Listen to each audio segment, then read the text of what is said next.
The cold metal chair felt uncomfortable against Vexathak's scarred exoskeleton as he shifted nervously in the sterile white room. His four compound eyes darted around the chamber, taking in the smooth walls and the single observation window that reflected his own damaged form back at him. The scars across his chitinous armor told a story he wished he could forget. Deep gouges and burn marks that served as permanent reminders of the disaster that was supposed to be an easy victory. Dr. Kilara sat across from him, her slender blue, fingers dancing across the datapad as she reviewed his file. Her own species, the Zephyrians, had conquered 17 worlds using the same tactics that had failed so spectacularly on the third planet of the Sol system.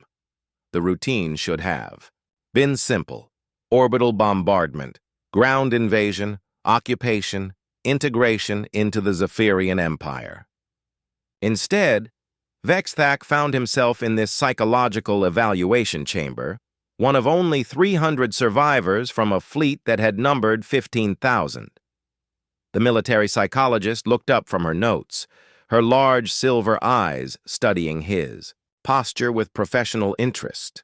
She had seen combat veterans before, warriors who had faced the horrors of battle and emerged changed. But something about Vexathak's trembling hands and the way he flinched at sudden sounds suggested this case was different. The official reports painted a picture of unexpected resistance from the humans, but the raw terror in the commander's eyes hinted at something far more disturbing than mere tactical failure.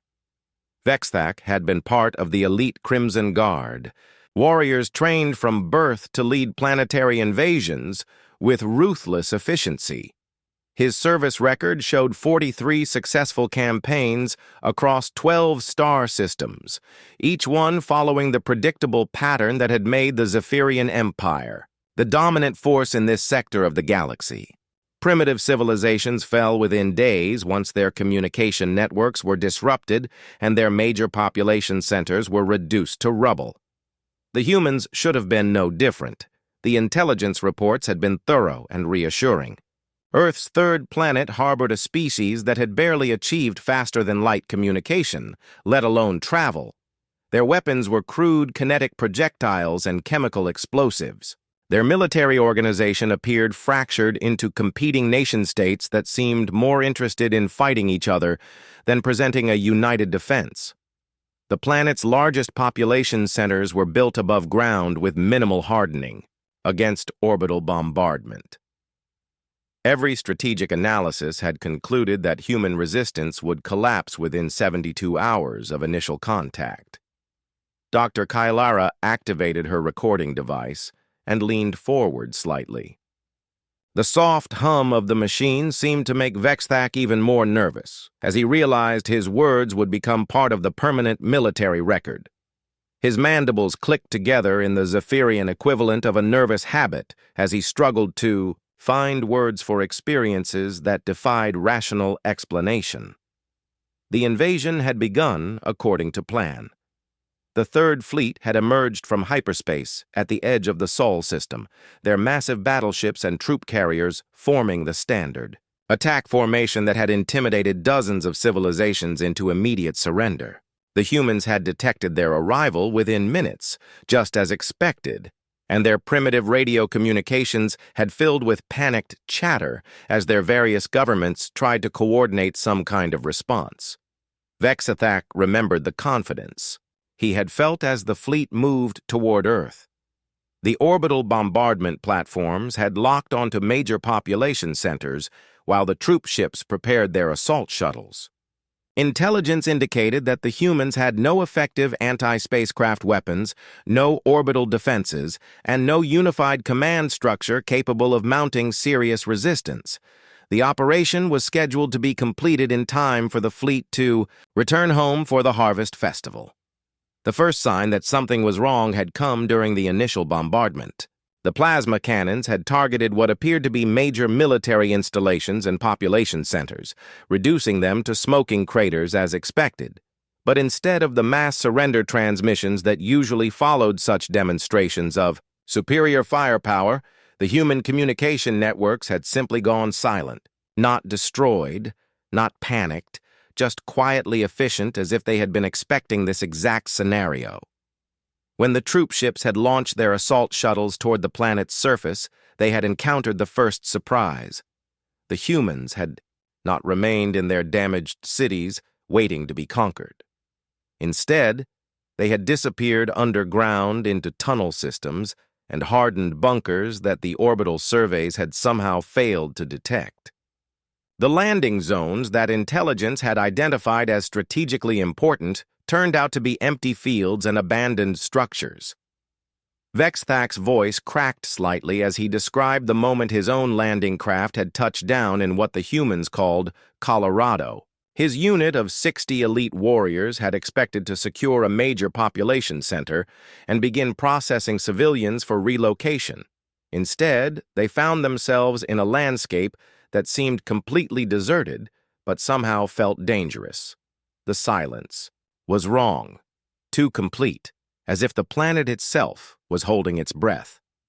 The first human they encountered had been Captain Jake Morrison, leading a small group of soldiers who emerged from concealed positions in the rocky terrain. The humans' equipment looked primitive compared to Zephyrian technology, but there was something unsettling about their confidence. Morrison had actually smiled as he raised his crude projectile weapon, as if he was looking forward to what came next. The battle that followed had lasted 6 hours, far longer than any engagement in Vexthak's experience.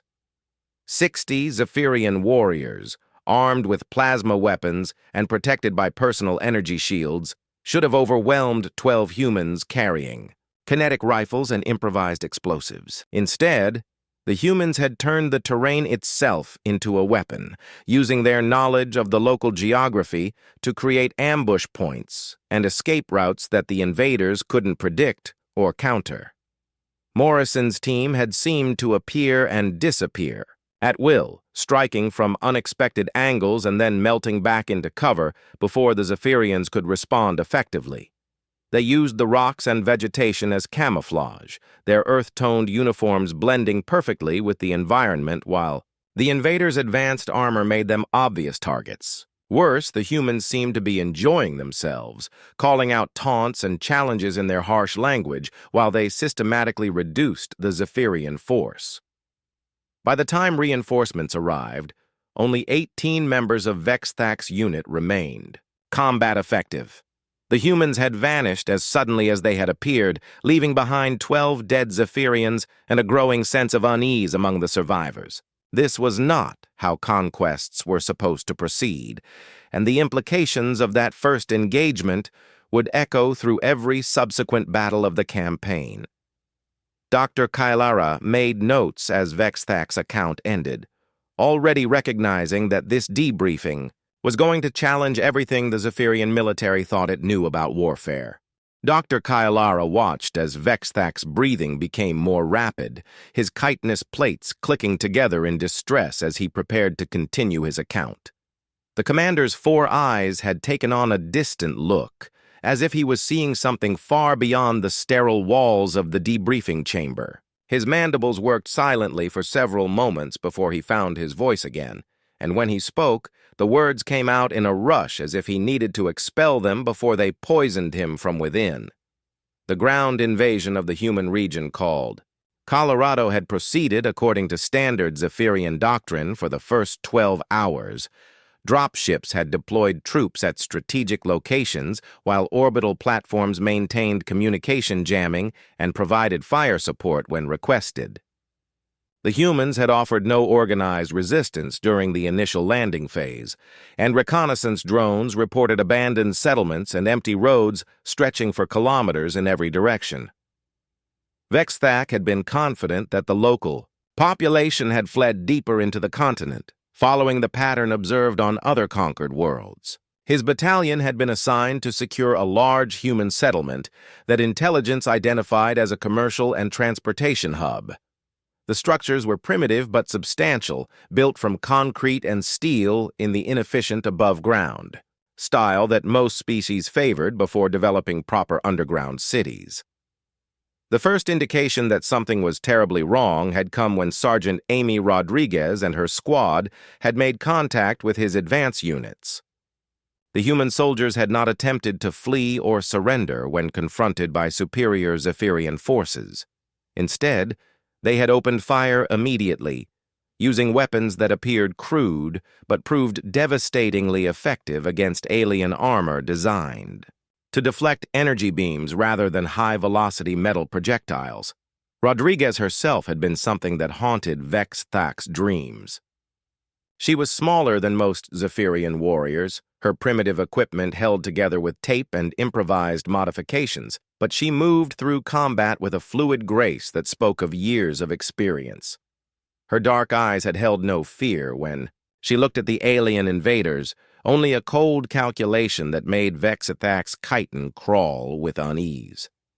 The human squad had taken position in what their species called a shopping mall, a large structure filled with smaller commercial spaces that created a maze of corridors, levels, and hiding places. The building should have been a trap for the defenders, surrounded on all sides with limited escape routes. Instead, Rodriguez had turned it into a fortress that consumed Zephyrian lives with ruthless efficiency. The humans had not relied on advanced technology to level the playing field. They had used their understanding of the building's layout to create choke points and ambush sites that funneled the invaders into carefully prepared kill zones. Kitchen knives had been taped to metal poles to create primitive spears that could penetrate gaps in Zephyrian armor. Household chemicals had been mixed into improvised napalm that burned hot enough to damage even military-grade equipment. Fertilizer and cleaning supplies had been combined into explosives that brought down entire sections of the building on advancing alien troops. What had terrified Vex Thak most was not the effectiveness of these crude weapons, but the expressions on the humans' faces as they used them. Rodriguez and her soldiers had not fought with the desperate fury of cornered prey or the disciplined efficiency of professional warriors. They had smiled during the battle, calling out to each other in their harsh language with what sounded like jokes and encouragement. They were enjoying themselves in a way that no rational species should find pleasure in mortal combat.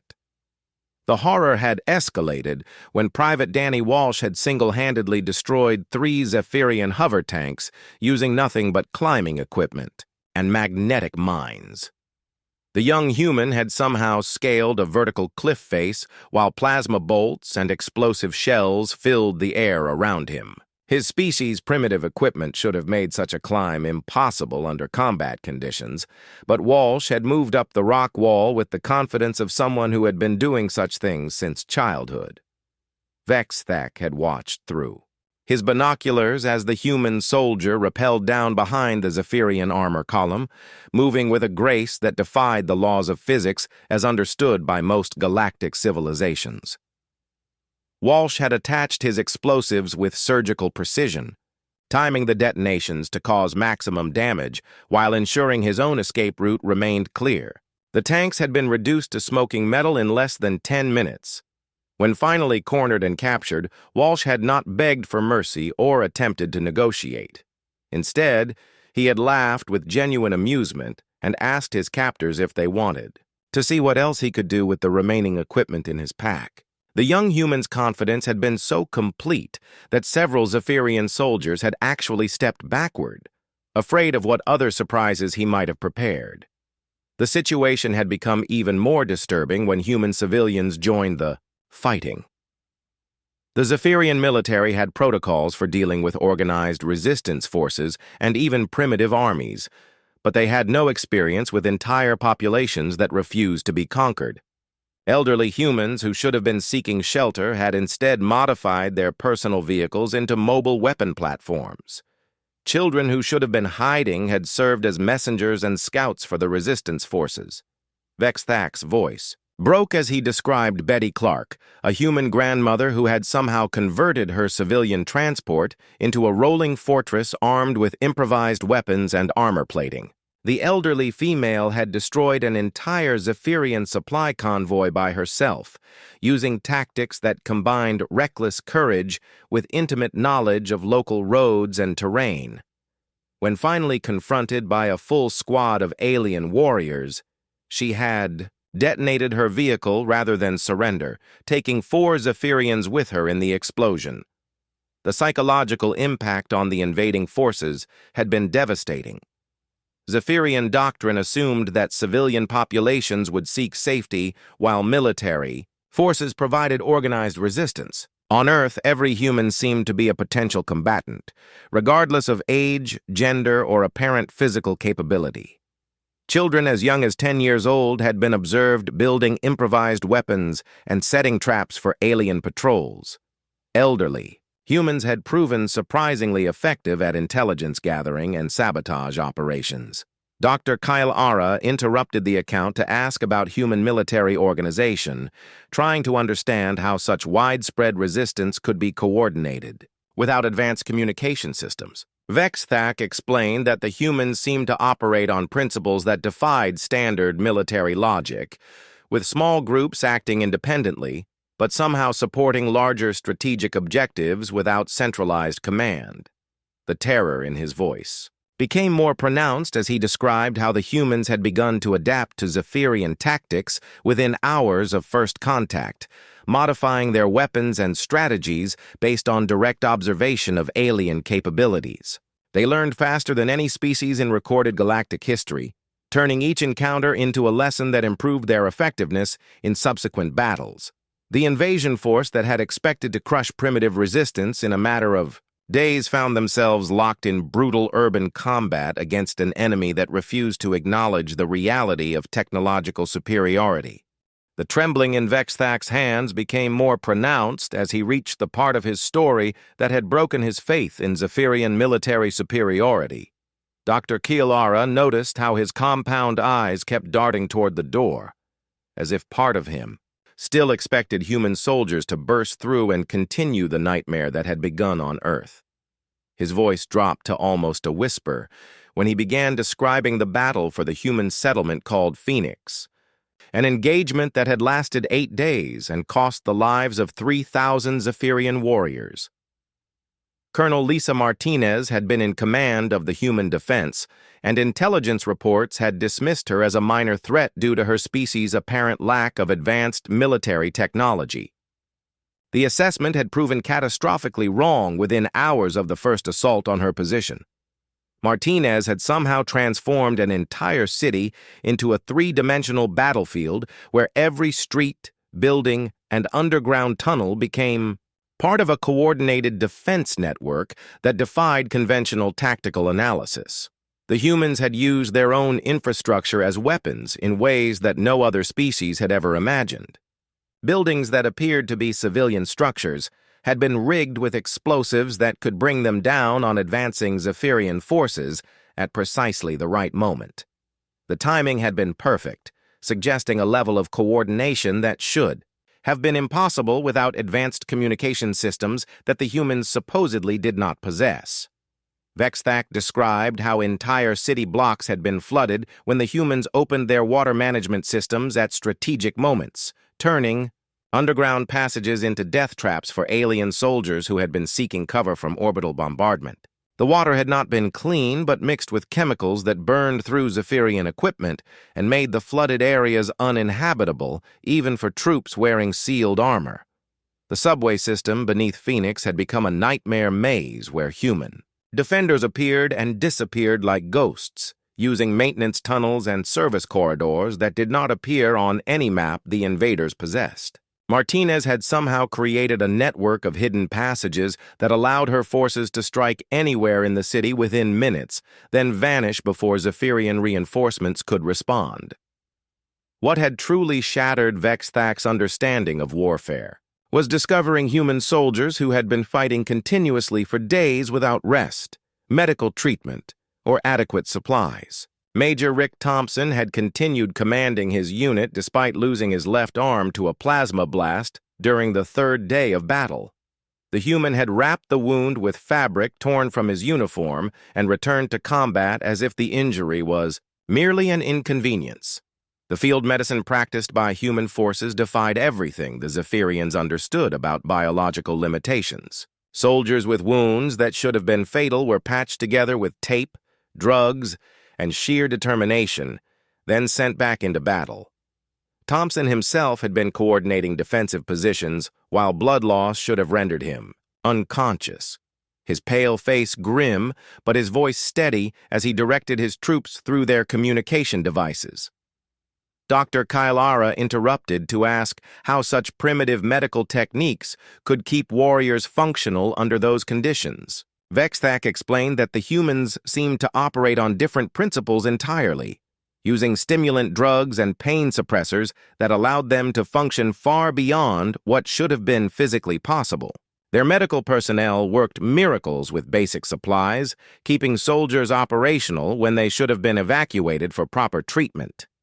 The most disturbing revelation had come when Special Forces operative Lieutenant Kate Sullivan had infiltrated Zephyrian command positions using stolen armor and equipment. Sullivan had somehow learned enough of the Zephyrian language in a matter of hours to pass basic communication checks with sentries and support personnel. Her vocal cords should not have been able to produce the complex sounds required for Zephyrian speech, yet she had fooled trained soldiers into believing she belonged among them. Vexthak's voice cracked as he described finding the bodies of 3 high-ranking officers who had been assassinated in their own command bunker. Sullivan had killed them silently and systematically, using knowledge of Zephyrian anatomy that she could not possibly have possessed unless human intelligence capabilities were far more advanced than anyone had realized. The murders had been precise and efficient, targeting nerve clusters that would cause instant death while leaving the victim's communication equipment intact. The human operative had disappeared into the underground resistance network before security. Teams could respond to the discovery of the bodies. Somehow she had navigated the complex tunnel system beneath Phoenix without maps or guides, suggesting that the humans possessed intelligence assets that had been operating undetected since before the invasion began. The implications were terrifying, indicating that human resistance might have been prepared for alien contact long before first official contact occurred. What made the situation even more disturbing was how quickly human forces adapted to Zephyrian technology once they captured equipment from fallen soldiers. Within days of first contact, human engineers were modifying alien weapons to work with their primitive power systems and ammunition. They reverse-engineered plasma rifles and energy shields with shocking speed, incorporating the technology into their existing military framework as if they had been preparing for such opportunities. Martinez herself had begun carrying a modified Zephyrian plasma weapon alongside her primitive projectile rifle, using whichever was more appropriate for specific tactical situations. Her soldiers followed her example, creating hybrid equipment that combined the best features of both technologies. The sight of humans wielding advanced alien weapons while still relying on improvised explosives and hand-to-hand combat created a surreal battlefield where technological superiority became meaningless. The breaking point for Vexthak had come when he realized that humans did not fight to win in any conventional sense. They fought to make victory so costly that their enemies would choose defeat rather than continue the campaign. Every human position that fell took dozens of Zephyrian lives with it. Every strategic objective achieved by the invaders came at a price that exceeded its military value. Phoenix had eventually fallen to the Zephyrian assault, but the victory had been meaningless. The city was destroyed, the infrastructure ruined, and the human population scattered to other defensive positions. Martinez and her surviving troops had simply relocated to the next settlement and begun preparing new defensive positions using the same tactics that had made Phoenix such a costly prize. The pattern had repeated itself across the continent as human forces traded space for time while inflicting maximum casualties on the advancing alien army.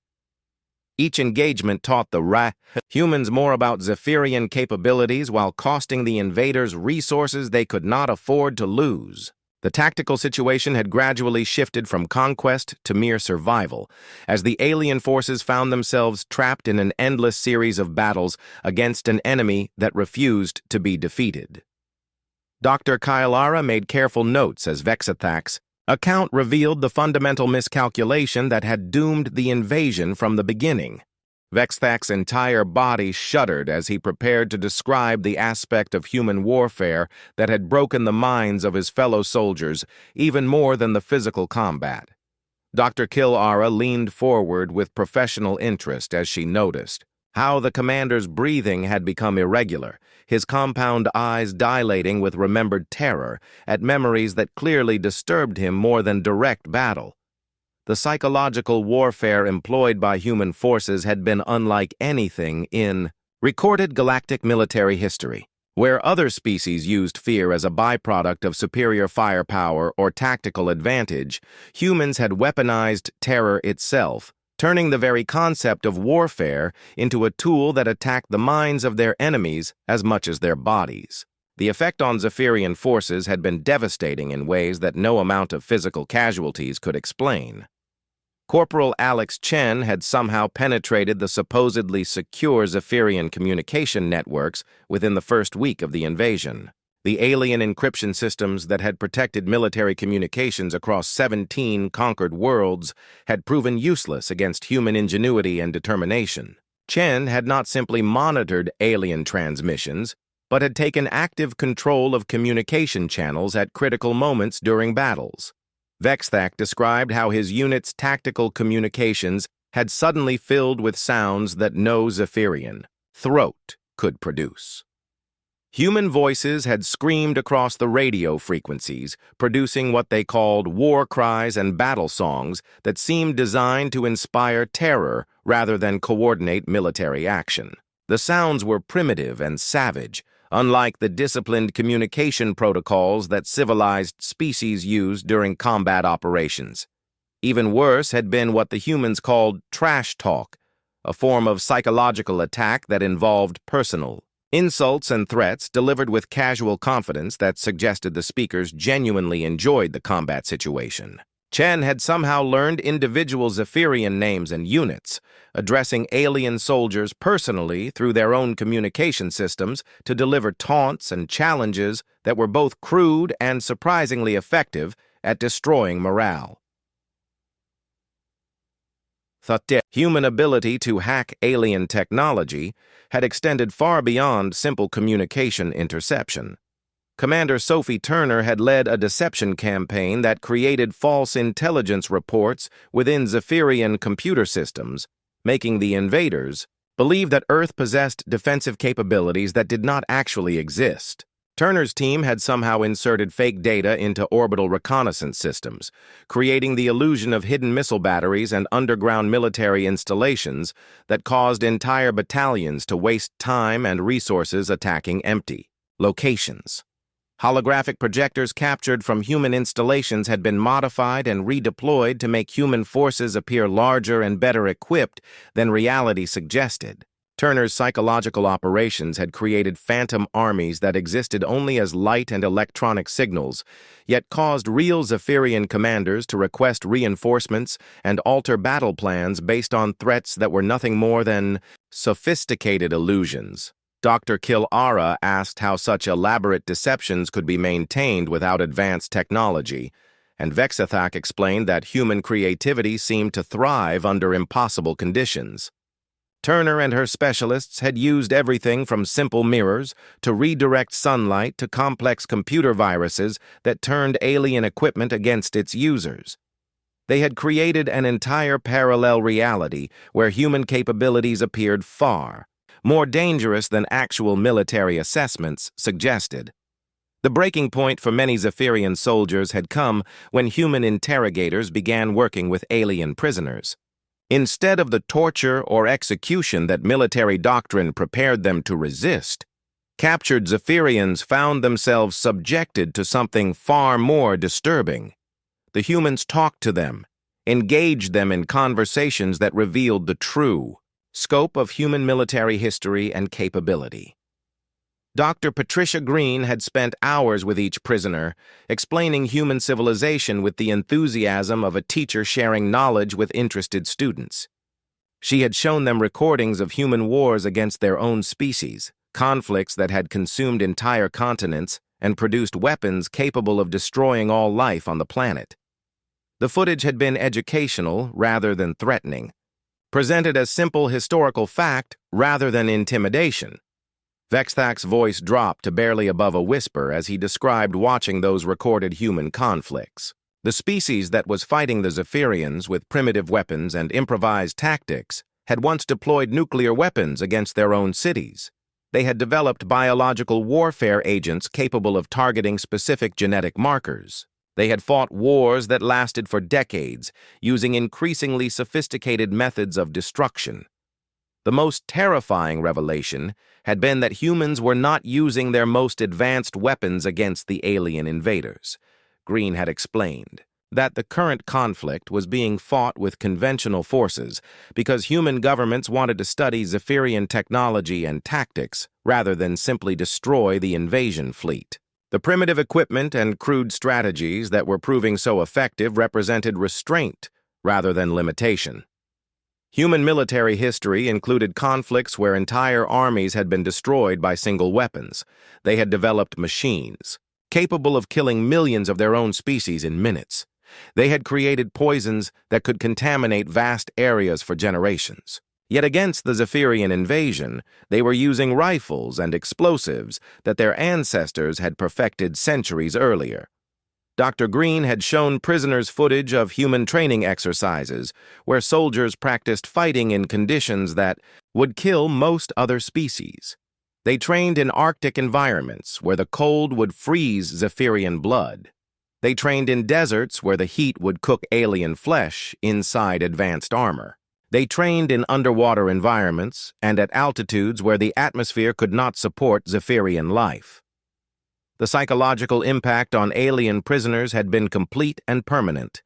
They returned to their units changed, no longer capable of viewing humans as primitive creatures to be conquered and enslaved. Instead, they saw a species that had spent thousands of years perfecting the art of warfare against enemies that possessed their own level of intelligence and creativity. Vexthak explained that human soldiers seemed to view the invasion as an opportunity rather than a crisis.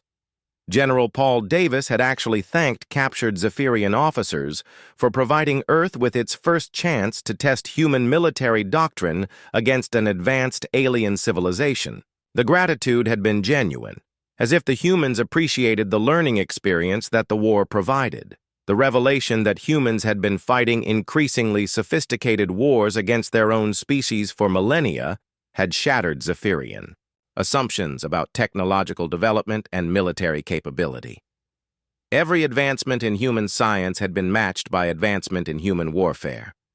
Every peaceful innovation had spawned new methods of destruction. They were a species that had evolved to fight themselves, making them uniquely prepared to fight anyone else. Dr. Kalara realized that the psychological warfare described by Vexthak had succeeded in ways that pure military victory never could have achieved, turning conquest into recruitment and invasion into education. The final part of Vexthak's account came in broken whispers as he described the moment when the mighty Zephyrian Third Fleet had been forced to retreat from what should have been an easy conquest. Dr. Kalara watched his compound eyes dim with shame and terror as he relived the humiliation that had transformed an invasion force into refugees fleeing for their lives from a species they had underestimated in every possible way. The order to withdraw had come after 6 weeks of brutal ground combat that had reduced the invasion force from 15,000 to fewer than 3,000 combat-effective soldiers. What had begun as a routine planetary conquest had become a grinding war of attrition that consumed Zephyrian lives and resources faster than reinforcements could be deployed from the home worlds. High Command had finally acknowledged that Earth represented a military challenge beyond current Zephyrian capabilities. The retreat itself should have been a simple matter of loading surviving troops aboard the remaining transport ships and withdrawing to hyperspace beyond the range of primitive human weapons. Earth possessed no spacecraft capable of pursuing fleeing alien vessels, no orbital weapons platforms that could threaten ships in deep space. The humans had proven themselves formidable ground fighters, but they remained trapped on their single planet, while the Zephyrians retained complete control of local space. That assumption had proven as wrong as every other strategic calculation made during the disastrous campaign. Captain Michelle Roberts had somehow appeared in Earth's orbital space aboard a vessel that should not have been able to achieve spaceflight according to every intelligence assessment of human technological capability. Her ship was crewed by Zephyrian standards, obviously built using salvaged alien technology combined with human engineering, but it was functional and heavily armed. Vexthak's voice cracked with disbelief as he described watching human spacecraft engage Zephyrian warships in actual space combat. Roberts commanded a small fleet of vessels that had been constructed in the month since the invasion began, using captured alien technology reverse-engineered by human scientists and engineers working around the clock. The ships were ugly and inefficient, but they carried weapons capable of damaging military-grade Zephyrian armor. The human vessels fought with the same creative desperation that had characterized ground combat throughout the campaign. They used ramming attacks against larger alien ships, deployed improvised mines and missiles, and coordinated their movements with a precision that suggested extensive combat experience despite being newly constructed. Roberts herself led the attacks with the same fearless aggression that human ground forces had displayed during the surface battles. What truly shocked the retreating Zephyrian commanders was that the humans were not attempting to destroy the alien fleet entirely. Instead, they were herding the larger ships toward specific coordinates while systematically disabling smaller vessels to capture their crews and technology. The space battle was being fought according to human objectives rather than standard military doctrine, with capture and study taking priority over simple destruction. General Paul Davis had opened communication channels with the Zephyrian fleet to offer terms that defied every convention of interstellar warfare. Speaking through translation devices obviously built from captured alien equipment, Davis had proposed a complete cessation of hostilities in exchange for formal diplomatic recognition and ongoing technological exchange between the two species. The human representative had spoken with calm confidence, as if negotiating from a position of strength rather than defending his home world from invasion. The terms offered by the human government had been simultaneously generous and terrifying in their implications. The Zephyrians would be permitted to retreat without further harassment. Their surviving personnel would be repatriated through neutral space, and no punitive action would be taken against the Zephyrian Empire for the unprovoked invasion. In exchange, Earth demanded immediate recognition as an independent, starfaring civilization with full diplomatic status and the right to establish trade relationships with other galactic powers.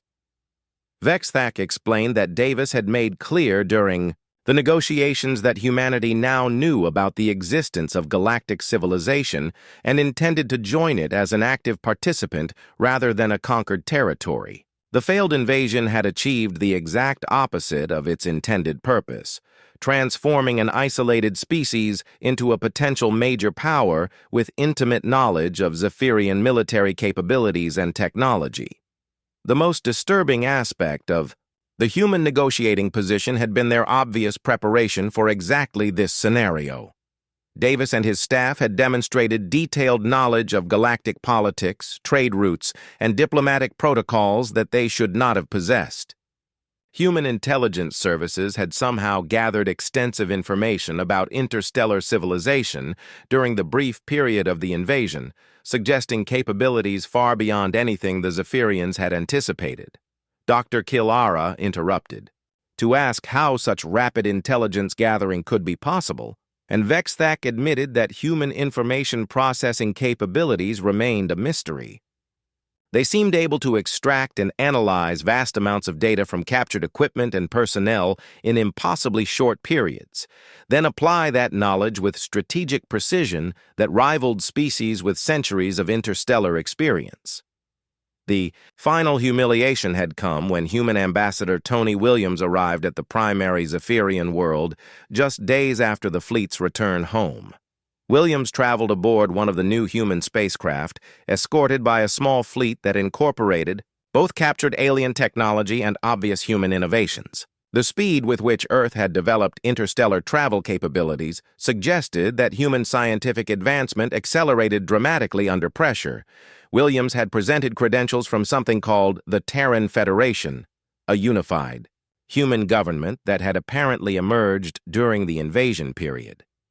The political entity represented all major human nation-states and possessed authority to negotiate on behalf of the entire species. The rapid political unification demonstrated that humans could adapt their social structures as quickly as their military tactics when circumstances demanded it. The ambassador had come not as a representative of a defeated species seeking mercy, but as a diplomatic equal requesting formal recognition and trade agreements. Williams had brought samples of human-manufactured goods, cultural artifacts, and technological innovations that clearly demonstrated Earth's readiness to participate in galactic commerce. The failed invasion had become humanity's introduction to interstellar civilization. Vexthak's account concluded with his most chilling observation. Humans did not fight like predators seeking to dominate territory or prey desperately defending their homes. They fought like humans, a category of warrior that no other species had needed to understand until the Third Fleet encountered Earth.